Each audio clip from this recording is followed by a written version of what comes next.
नमस्कार, प्रणाम। अक्षरा सिंह, जी हाँ, अक्षरा सिंह खेसारी लाल यादव एक सॉन्ग लेकर आ रहे हैं। जी हाँ, गाने का नाम है जी बवाल करेंगे। जिस गाने का नाम मतलब गाना का नाम है बवाल करेंगे जी, टाइटल नाम है बवाल करेंगे और वाकई में ही गाना बवाल करेगा। जी हाँ, गाना बवाल करेगा जो कि अक्षरा सिंह इंटरटेनमेंट पर रिलीज किया जाएगा। जी हाँ, अक्षरा सिंह प्रेजेंट पे ऑफिशियल यूट्यूब चैनल पर रिलीज किया जाएगा। जी, उस गाने को गाएँ अक्षरा सिंह एंड खेसारी लाल यादव जी। जी हाँ, तो आप लोग समझ सकते हैं कि मतलब एक भौकाल गाना है। जी हाँ, यानी कि तांडव मचाने वाला है। जी हाँ, तांडव मचा कर ही रखेगा। जी हाँ, तो मैं बता देना चाहता हूँ कि इस गाने को गाए हैं अक्षरा सिंह एंड खेसारी लाल यादव जी। जी, तो इस गाने को लिखे हैं मनोज मतलबी। जी हाँ, जी हाँ, लिरिक्स इनका है मनोज मतलबी जी और म्यूजिक दिए हैं अविनाश झा। जी हाँ, जो आप लोग घुंघरू जी बोलते हैं। जी हाँ, अविनाश झा घुंघरू एंड डिजिटल है जो आप लोग जानवे करते हैं।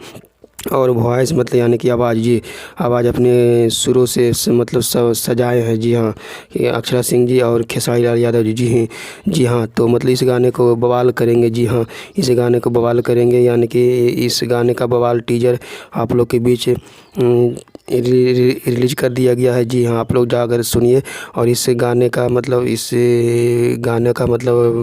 बवाल करेंगे अगर टीजर मतलब रिलीज हो गया है। आप लोग जाकर सुनिए, आप लोग का टीजर कैसा है मतलब हम तो सुने हैं, बहुत ही अच्छा लग रहा है। जी, तो जाइए आप लोग बवाल करेंगे अगर टीजर मतलब बवाल कर दीजिए। जी हाँ, बवाल कर दीजिए क्योंकि वो बवाल करेंगे टीजर मतलब बहुत ही अच्छा है क्योंकि अक्षरा सिंह एंड खेसारी लाल यादव जी गाए हैं।